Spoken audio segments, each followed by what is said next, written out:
Hello everyone, in this video I'm going to share the solutions of IBHI Mathematics Paper 1 questions from this year May. This is time zone 2 which includes Africa's, Middle East and European countries. Let's start by question 1.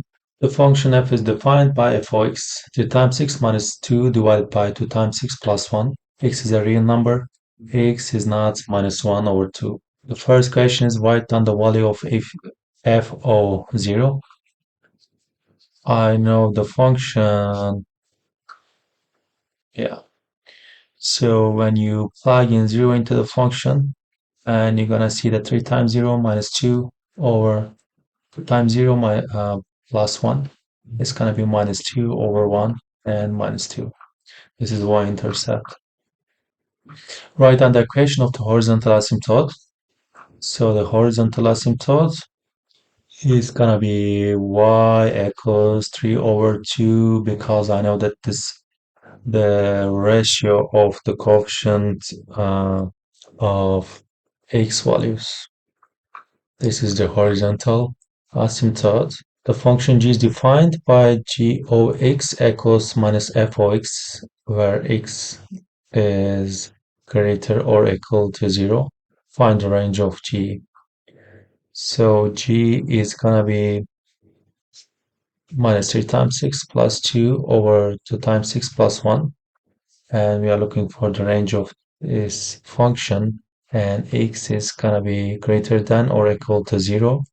From the graph you can also see that it's gonna be reflection by the x-axis of the function f of x.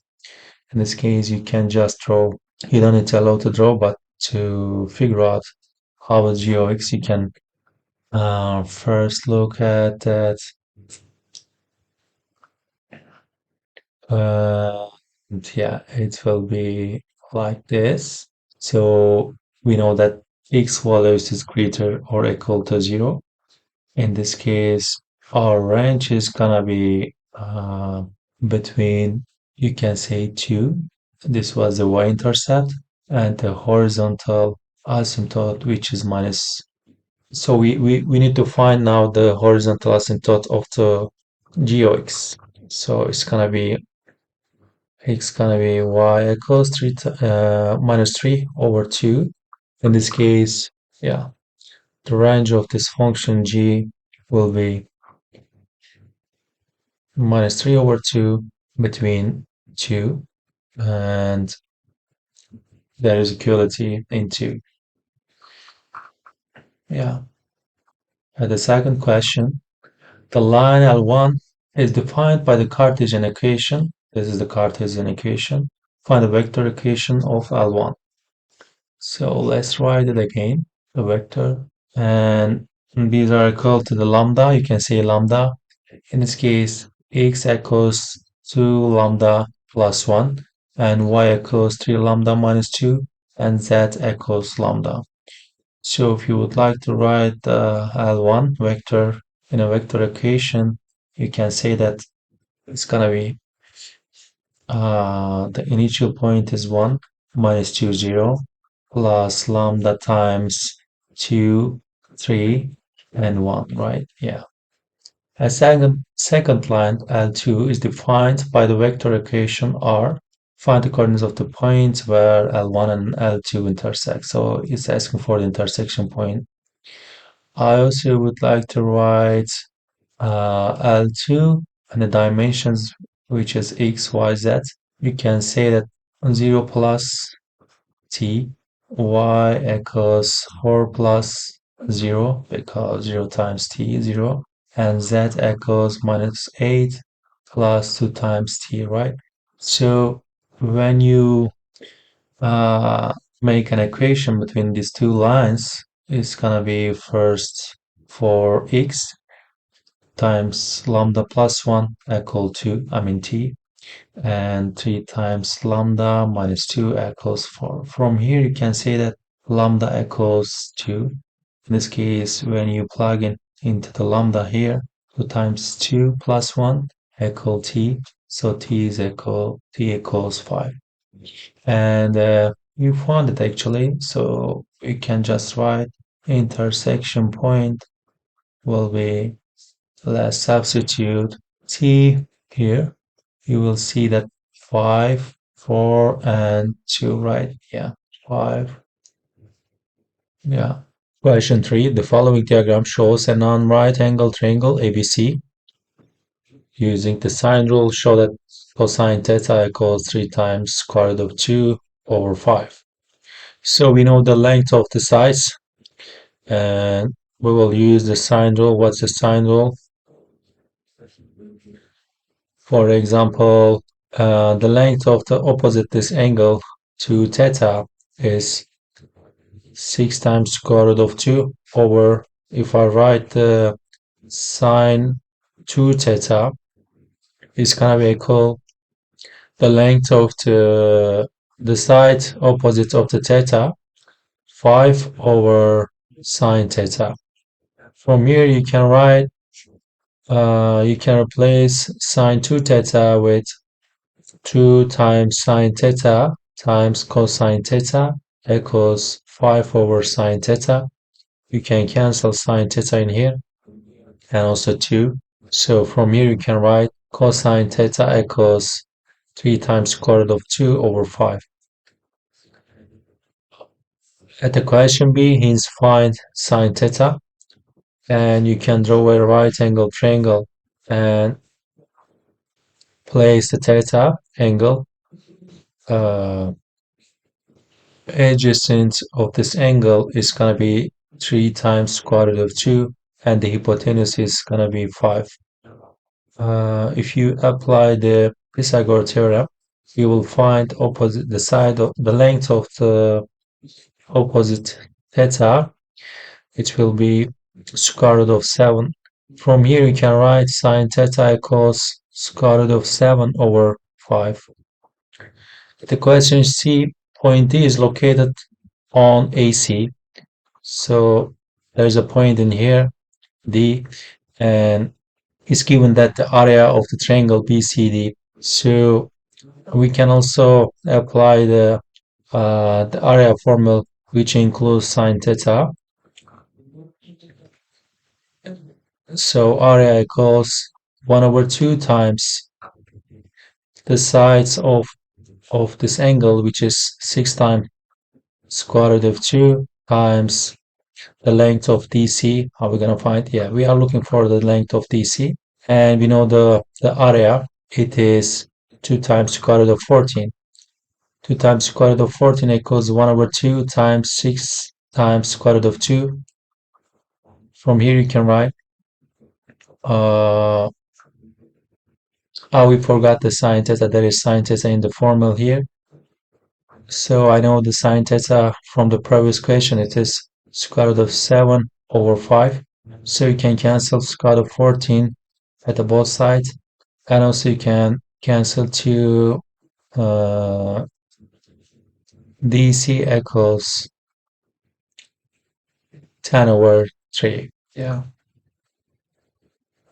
Question 4. A1, A and B are such that the probability of A union B 5 over 8 and the probability of A and complement of B equals 7 over 24.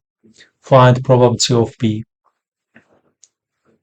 So what is probability of A and complement of B?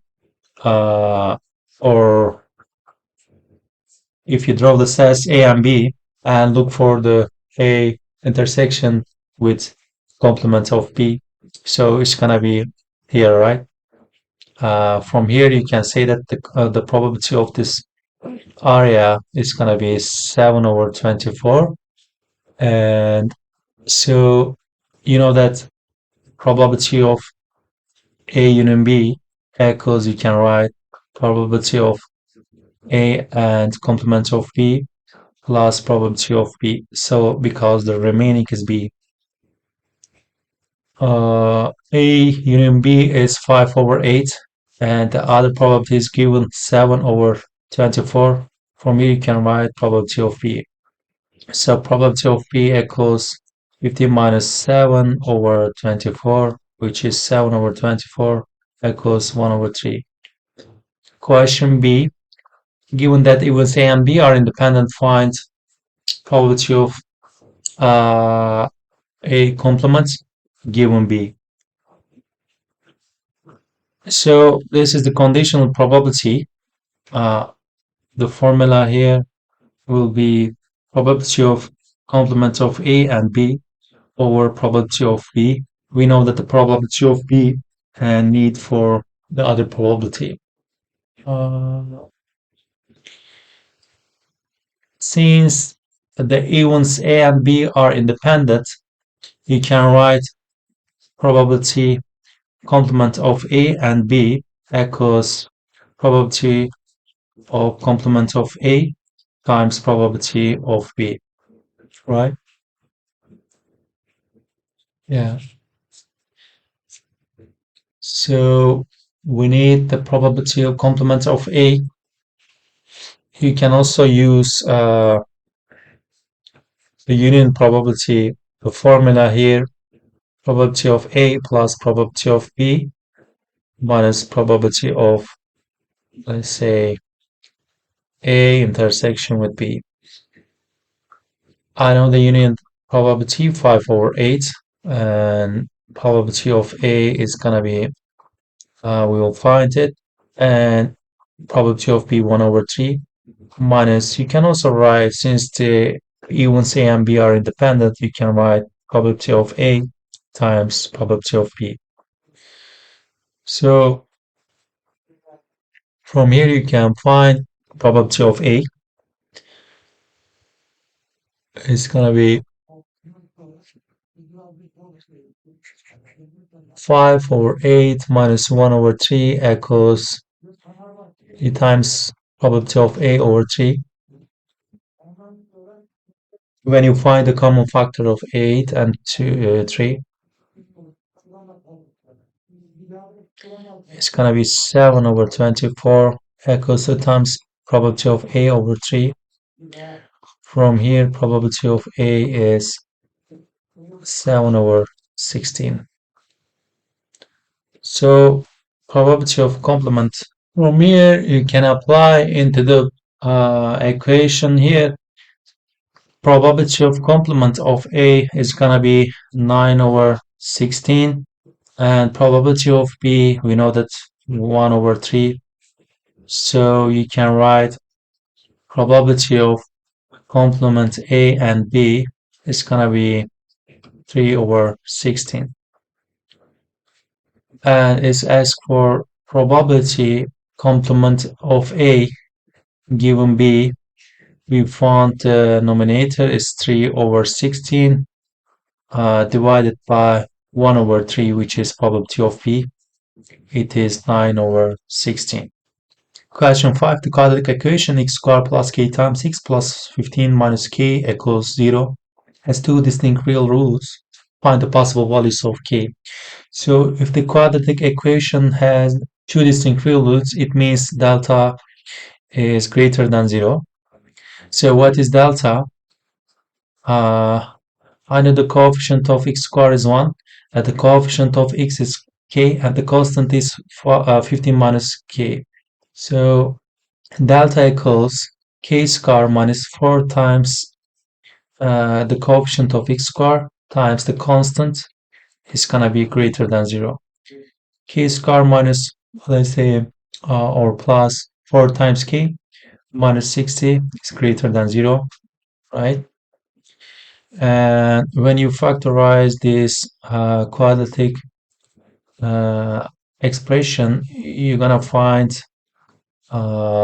k plus 10 times k minus 6 is greater than 0, right? So we need sign table in here. The roots of and the zeros of this factors is minus 10 and 6. And I know that the leading coefficient sign of this is positive. So it will be positive, start by positive, negative, and positive. We are looking for the positive range. So k can be greater than 6 or k can be less than minus 10. Question B, find the possible values of k in the case where the two distinct real roots are both positive or both negative. So if these two real roots are both positive, it means uh, the sum of these roots is going to be greater than 0, or the product of these roots is going to be greater than 0. In the other case, where the roots are negative, it also need to be the product of these roots is gonna be greater than 0. So we can use the product of roots, which is gonna be greater than 0. So what is the product of roots? You can also check from the formula booklet. The it is constant divided by the leading coefficient. So 15 minus k is gonna be greater than 0. From here you can say that k is less than 15. So when you find the common uh, solution for the other inequalities and this one, you can say that from the previous question, which is for two distinct real roots, k is going to be greater than 6 and it's going to be less than minus 10. And at this question, we found that there was 15, right? It must be less than 15. So from here you can say that k can be less than minus 10, or k is between 6 and 15. Question 6, consider the function f of x equals square root of x squared times ln x plus 4 minus x squared. X is greater 0. Show that the distance L between the origin and any point on the graph of f is given by this expression. So the function is given like this, and let's place a point on the function and call it or name it a. I know that the x-axis of this point, let's call it x, and the y coordinate of this point is it's gonna be the output, which is the same with f of x. So the origin is point 0, 0. In this case, the distance, which is L, is gonna be square root of x minus 0 square plus f of x. There is x square here, minus 0 square, right? Yeah. Let's zoom in here. So L equals square root of x square plus, it's gonna be x square times ln x plus 4 minus x square. We can cancel the x square, and L equals x square times ln x plus 4. Question B, hence find the x-coordinate of the point on the graph of f, which is closer to the origin. So we are looking for the point which is close to the origin, and I know that the distance we found in here, and it needs to be the minimum. We're gonna find min of L. In this case, we need the derivative of L function. So what's derivative of this? The derivative inside of the square root of is gonna be 2 times 6 times ln x plus x squared times 1 over x. This is the product rule of the derivative, right? So we're gonna divide it by 2 times the same function. From here you can simplify like this, right? Yeah, it's gotta be equal to the 0, and to find the minimum point, in this case 2 times 6 times ln x plus x gonna be 0. X is a common factor, and x times ln x plus 1 equals 0. From here you can say that the roots of this equation is gonna be, first one is 0, and the second one is 2 times ln x plus 1, 0, and ln x equals minus 1 over 2, and x equals e to the power of minus 1 over 2. So I know that the x is greater than 0, but you can also satisfy from the sign table that this x is a minimum because when you draw the sine table in here, you will see that uh, it's gonna start by a positive sign because when you plug in is a greater number than e to the power of -1/2, it will be positive, and then minus, and then positive sign again. So from decreasing to the increasing point in here, it's gonna be minimum. You can also satisfy this is the minimum point. So yeah, x equals e to the power of -1/2. Yeah. Question 7 is given that x to the power of 4 plus p times x cubed minus 2x squared plus qx minus 3 is exactly divisible by x plus 1 squared. Find the value of p and the value of q where pq is a real number. I know that this expression is divisible by x plus 1 to the power of 2, and the other factor, when you factorize this expression, the other factor is going to be started by x squared because I know that the degree of this expression is 4, since one of the factors degree is 2, and the second factor degree is going to be 2 also, and the constant is -3. So here is 1, and it needs to be -3 in here, and I just don't know the middle term. We can call it like a times 6. So I'm gonna find this one at the right hand side, x squared plus 2 times 6 plus 1 times x squared plus ax minus 3. When you multiply it term by term, we will find x to the power of 4 plus x cubed a minus 3x squared plus 2x cubed to a x squared minus 6x plus x squared plus ax minus 3. So simplify it, x to the power of 4 x cubed times a plus 2, that's it, right?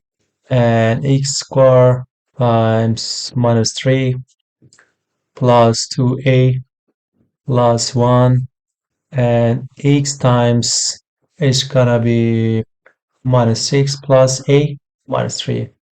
In this case, you can call it first, for example, we know that the coefficient of x squared needs to be, it needs to be -2, right? So -2 equals, in parentheses, -3 plus 2a plus 1. From here, 2a equals 0, and a is 0, right? What else? When you plug in 0 into the a here, so I know that a plus 2 will be equal to the p, which is the coefficient of x cubed at the left hand side, and p in this case will be 2. So the coefficient of q will be -6 plus a, and I found that a is 0, so q is gonna be -6.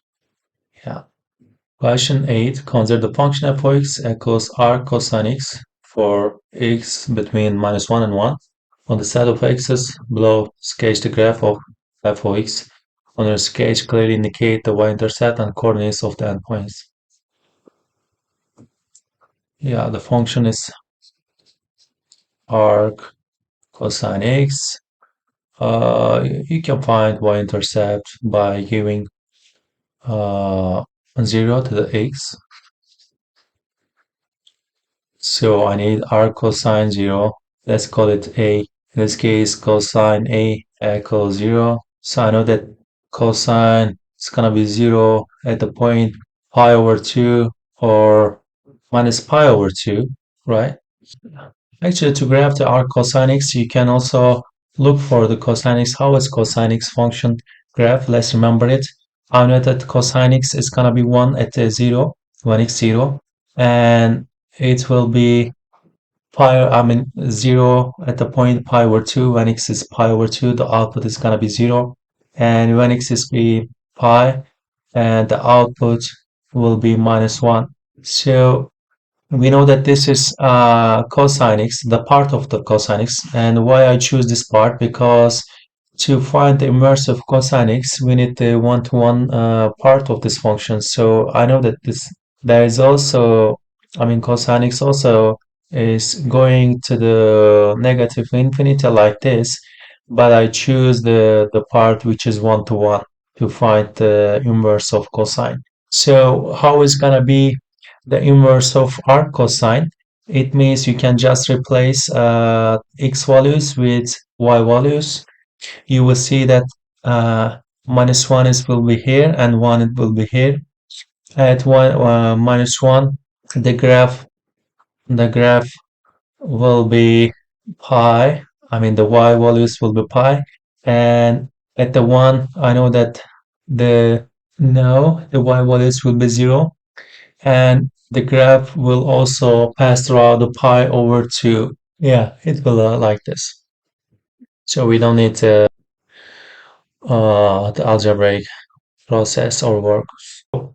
At the second question, there's a equation here and we're gonna solve it. First, I call it the first part A and the second part B. From here you can write r cosine x equal A and r cosine x square root of 3 equal B. Cosine A equals x, cosine B equals x square root of 3. And I know that a plus b equals 3 pi over 2, right? So, for example, you can replace b with, because I know that b equals 3 pi over 2 minus a. You can replace b with 3 pi over 2 minus a, which is, I know that it's going to be at the third region. It will be minus sine a equals x square root of 3, or sine a equals minus x square root of 3. So since cosine square a plus sine square a equal 1, I can write the equation x square plus square of, and this expression gonna be 1, which is x squared plus 3x squared equal 1, and 4x squared equal 1, x squared equal 1 over 4. From here you can say that x either 1 over 2 or x minus 1 over 2.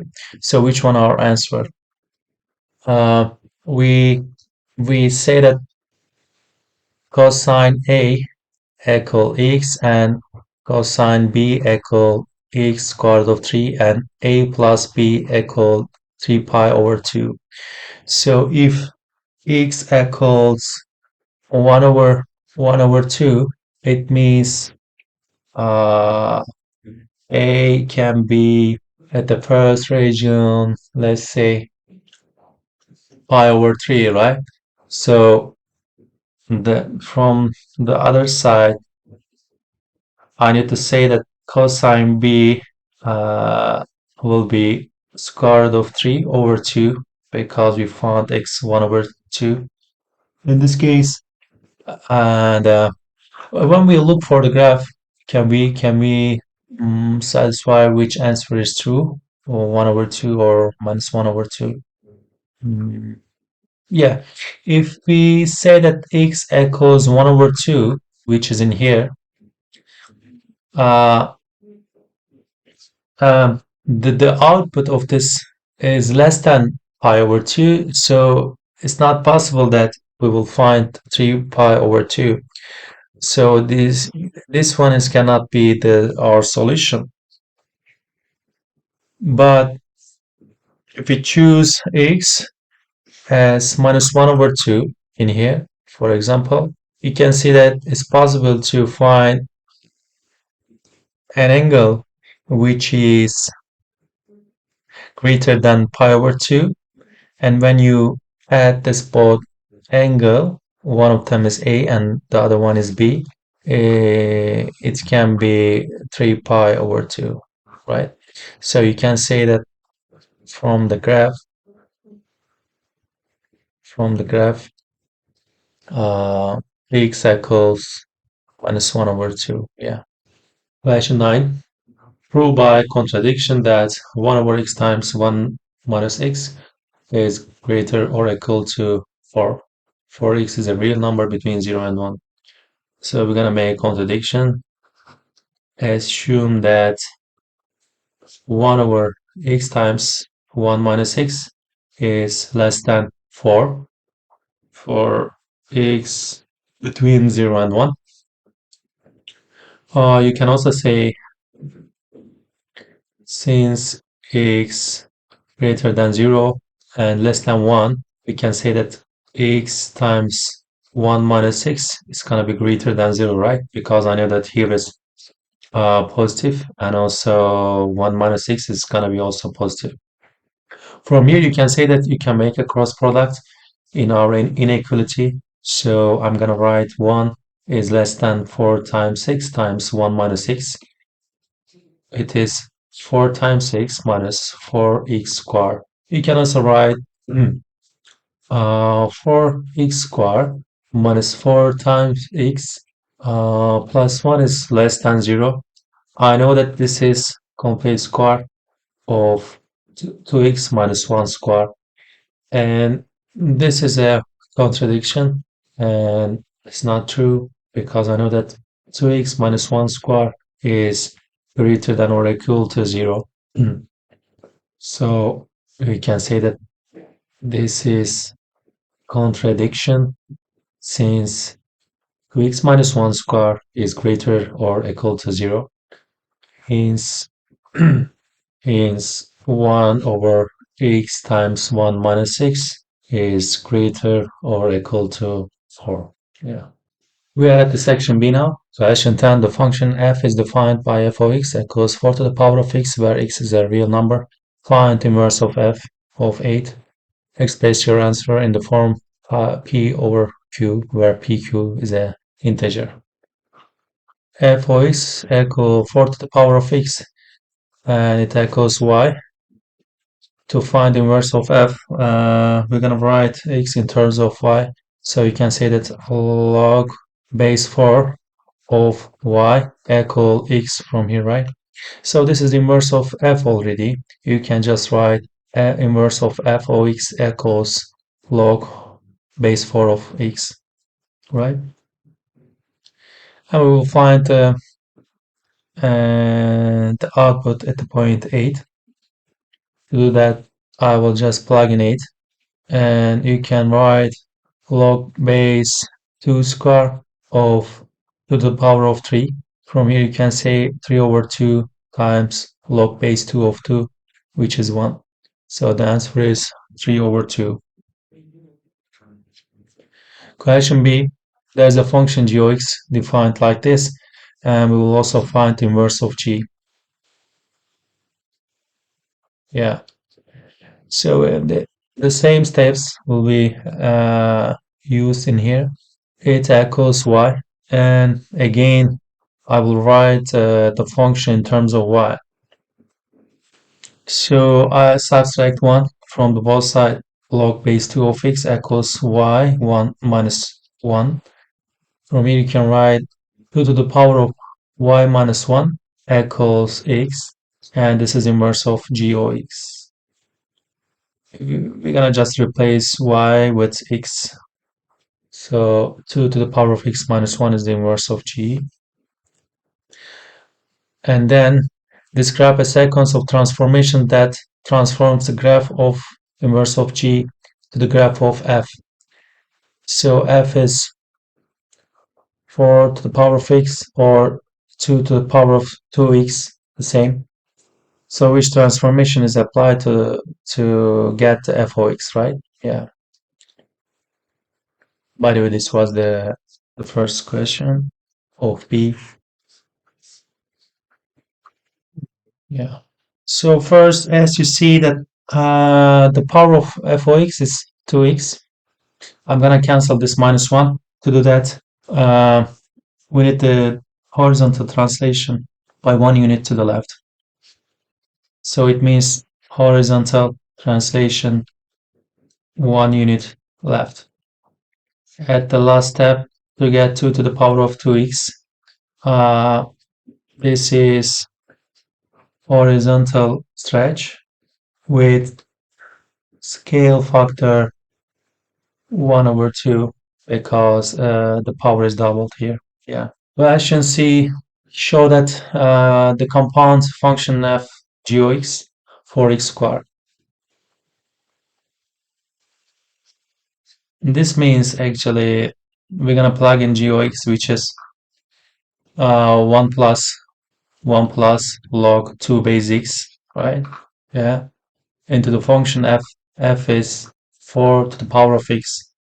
So we will write 4 to the power of 1 plus log base 2 of x.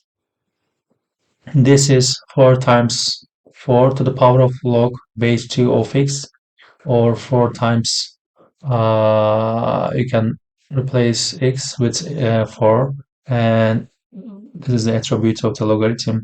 You can write 4 to the power of log base, or x to the power of log base 2 of 4, which is 4 times x squared. Yeah.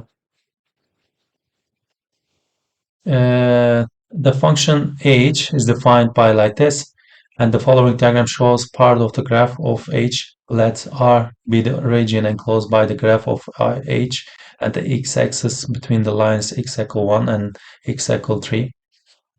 Show that this expression here, this one, right? Yeah. So from here you can write 2x minus 1 times 2x plus 1 plus 1, right? When you find the common multiple factor of the denominator and divide it by 2x plus 1. At the up, it is 4x squared minus 1 plus 1 divided by 2x plus 1. It is 4x squared divided by 2x plus 1. Yeah, we show it. Means or otherwise find the area of R, giving your answer in the form. Yeah, we will find the area, and so we're gonna apply the integral, right? Yeah. So it will be integral. The limits is 1 from 1 to the 3. The limits in here. So the function I'm gonna write like this. So let's find the integral of this. So the first part in here is x squared minus 6 plus, what's the integral of 1 over 2x plus 1? It is ln 2x plus 1 divided by 2, because I know that the derivative of the inside of ln is 2, so I need to cancel this 2. So our limit is 1 and 3. So let's substitute the limits into the function here. So it will be 3 squared minus 3 plus ln 7 over 2 minus, when we substitute 1 into the x here, 1 squared plus, minus 1 plus ln 3 over 2, right? Yeah. So this is 6 plus ln 7 over 2 minus ln 3 over 2. We can write 6 plus 1 over 2 times ln 7 over 3. Yeah, this is the answer. Question 11. Find the first 4 terms in the binomial expansion of square root of 1 plus 5x in ascending powers of x. 1 plus 5x square root of, right? So this means 1 plus 5x, the power of 1 over 2. We can write it 1 over 2, choose 0, times 1 to the power of 1 over 2 times 5x over 0, to the power of 0, plus 1 over 2, choose 1, times, and as you see, the power of x is ascending, and the other term is descending by 1. And the third term is gonna be here. I don't need to write the 1 because it's not efficient. So it's gonna be here like this. and the last one is 4 terms or 3 terms, right? Oh, 4. So 1 over 2, choose 3 times 5x to the power of 3. This is a combination in here. 1 plus 1 over 2, 5x plus 1 over 2 times 1 over 2 minus 1 over 2 factorial, and 1 over 2 times 1 over 2 minus 1 times 1 over 2 minus 2 over 3 factorial times 5x to the power of 3. And simplify it again. It's gonna be minus 1 over 8 times or 25x squared. Yeah, let me check it again. And the other one is gonna be at the up over 6 times 125x cubed. Yeah, it's gonna be like this. And again, which numbers are cancelled? Just 3 here. Yeah, so it will be 125x cubed over 16. Yeah, this one. Question B. Consider the expression in here. Find the expansion of this expression in ascending powers of x up to and including the term in x squared. We will do the same in here. So I'm just looking for this expression, and we'll do the same. It's gonna be 1 times 1, right? And plus minus 1, choose 1 times, let's say, qx to the power of 1 plus minus 1, choose 2, qx to the power of 2. So from here you can write 1 is gonna be minus 1, right? Minus qx plus minus 1 times minus 1 minus 1, because I know that n choose 2 means n times n minus 1 over 2 factorial. So 2 factorial times qx squared, 1 minus qx, it will be plus qx squared, right? Yeah. So when we multiply 1 plus px with 1 minus qx plus q squared x squared, it will be 1 minus qx plus q squared x squared plus px minus pqx squared plus pq squared times x squared, right? Yeah. Or x cubed. Yeah, let me check it again. Yeah. So it was asked us that, yeah, we can again simplify 1 plus x times p minus q plus x squared in parentheses q squared minus pq, right? Yeah. Yeah.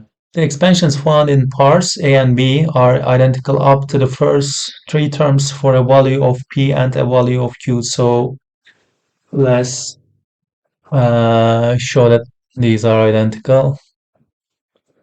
What is the expression in the question A? We found it here. This one. I'm gonna copy this. So it will be equal to this expression which we found in the previous question. So when we write in equation term by term, you will see that p minus q equals 5 over 2 in here, the coefficient of x, and q squared minus pq equals minus 25 over 8, the coefficient of x squared, right? Yeah. We're gonna solve this equation in here. So this is the q times q minus p equals minus 25 over 8. And I know that q minus p is, you can write the negative of 5 over 2 equals negative 25 over 8. So q equals, let's make it positive and cancel it by 5 and 2. Yeah, q is 5 over 4. From here you can also find the p. The expression 1 plus px over 1 plus qx with p can be used as an approximation for this expression. Hence, by finding a suitable value for x, find the approximation for square root of 1.2 in the form. The question D, we are looking for this, and what is the approximate value of 1.2? And to do that, 5x need to be equal 0.2 because 1.2 is 1 plus 0.2. From here you can see that x equals 1 over 25. So I will just write 1 over 25. I'm plugging into the x. We found that. So what we're gonna use the expression in here, which is given in the question. So let's use it. And we know the p and q is, yeah, 5x over 4. So plug in 1 over 25. 1 over 25. And let's see what will be. And cancel it by 5. It's going to be 3, 5 in here also. So at the denominator, it's going to be 1 plus 3 over 20. At the denominator, 1 plus 1 over 20, right? So it's going to be 23 over 21, right? Yeah, 21. The second question, now consider the approximation for square root of 5 over 2. Explain why the approximation for square root of 5 over 2 is not as accurate as the approximation for square root of 1.2. So square root of 5 over 2 means square root of 5 over 4.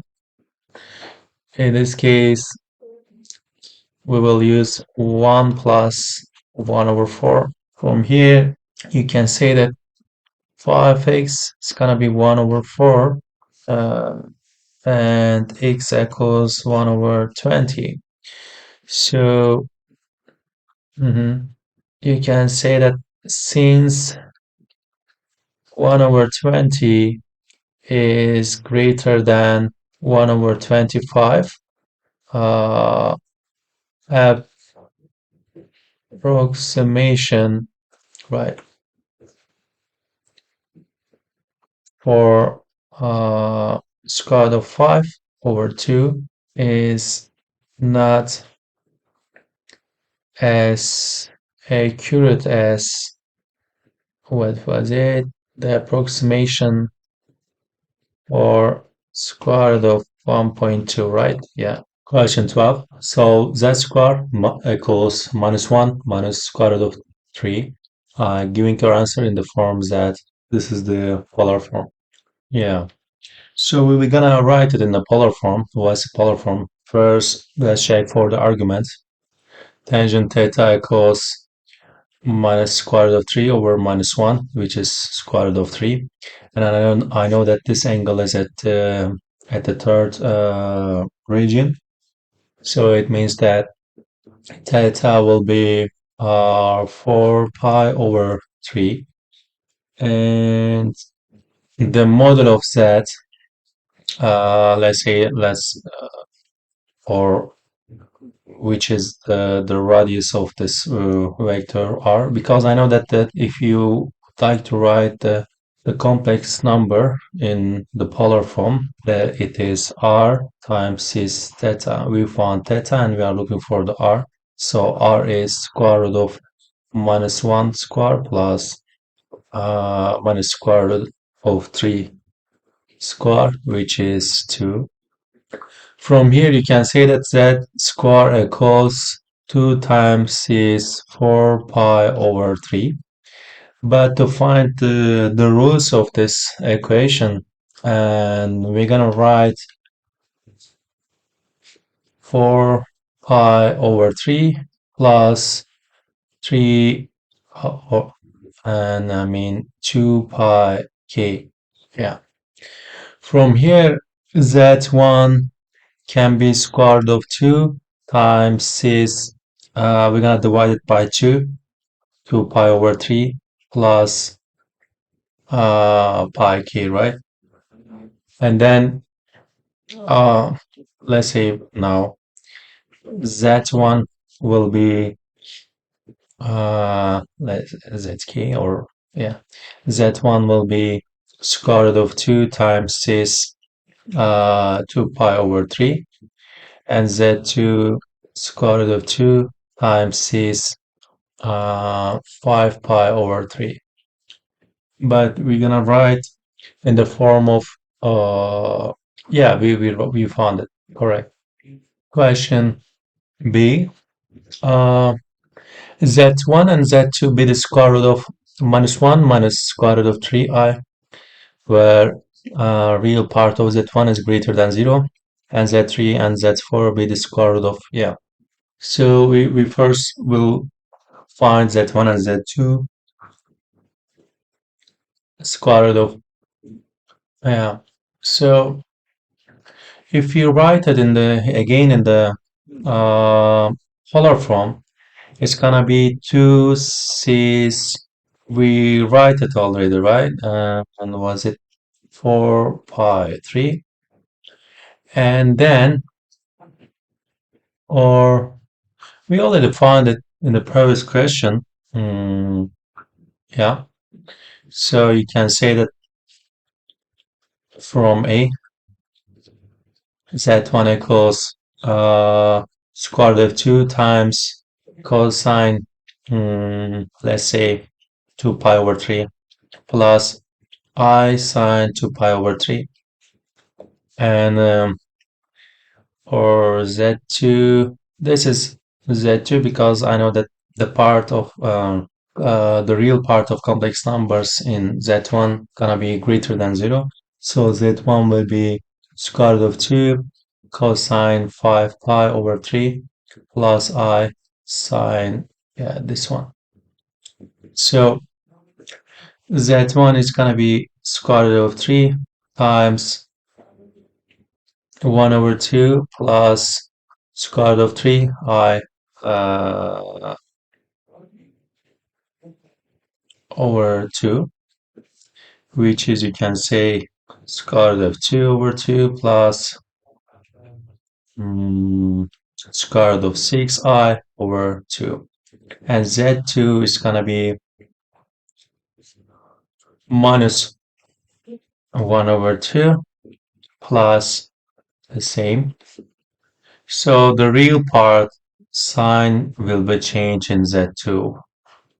Yeah, this is, yeah, with this, it is gonna be a negative sign. Yeah, we found it z1 and z2, right? Yeah, and z3 and z4 is gonna be square root of this one.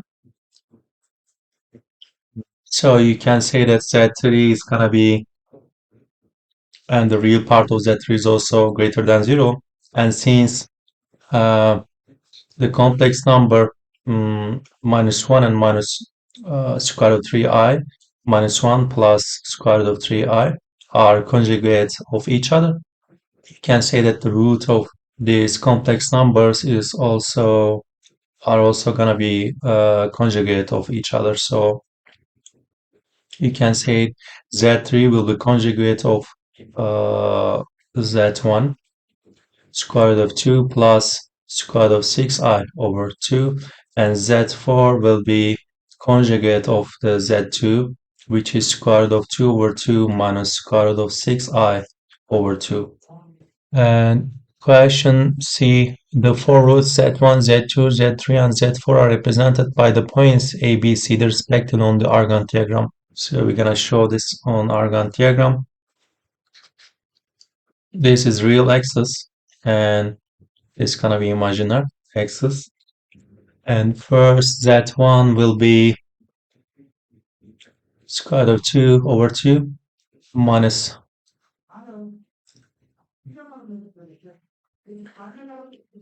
square root of 6 over 2. This is gonna be, you can say that's A, the point A. And Z2 is gonna be minus square root of 2 over 2.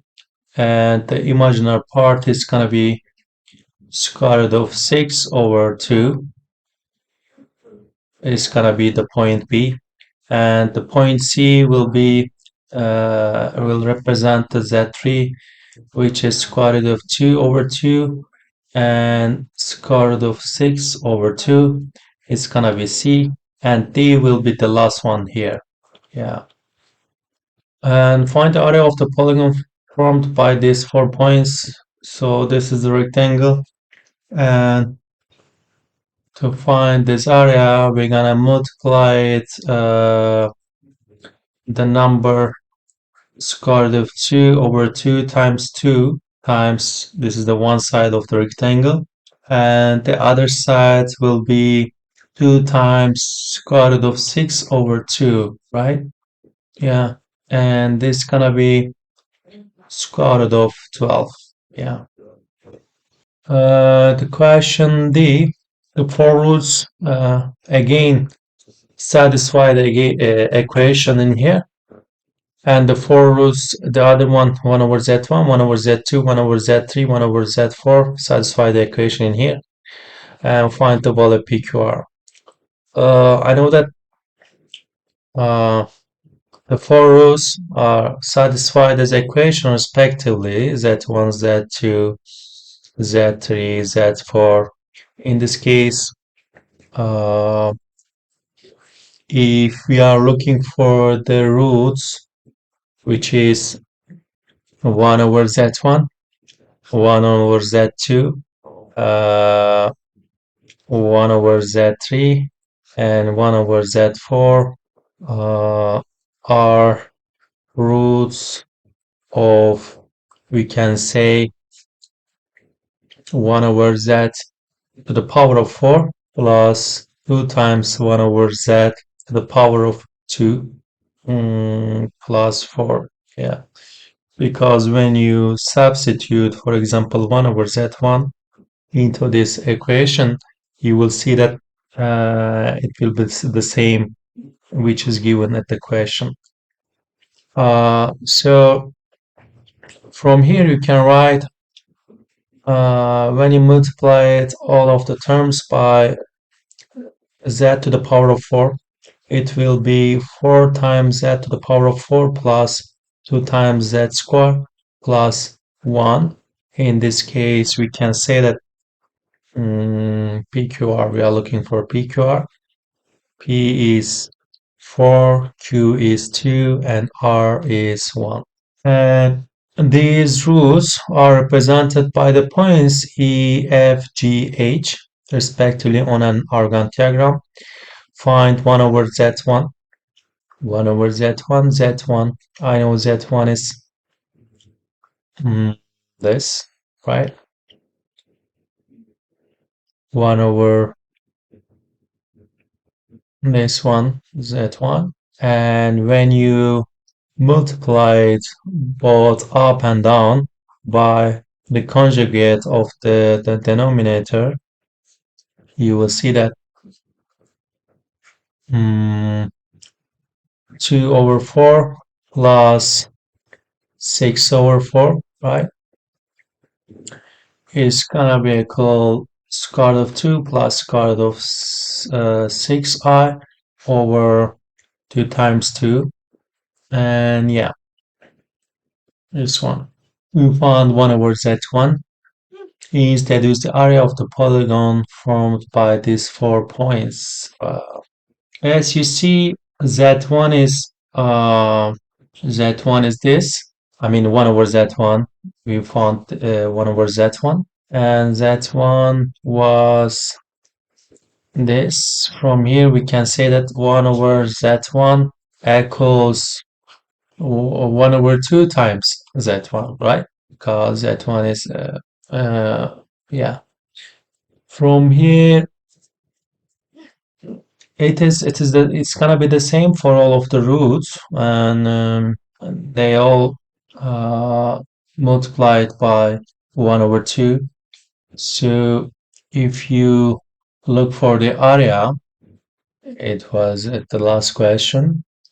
Mm, you can say that the both sides, our rectangle size was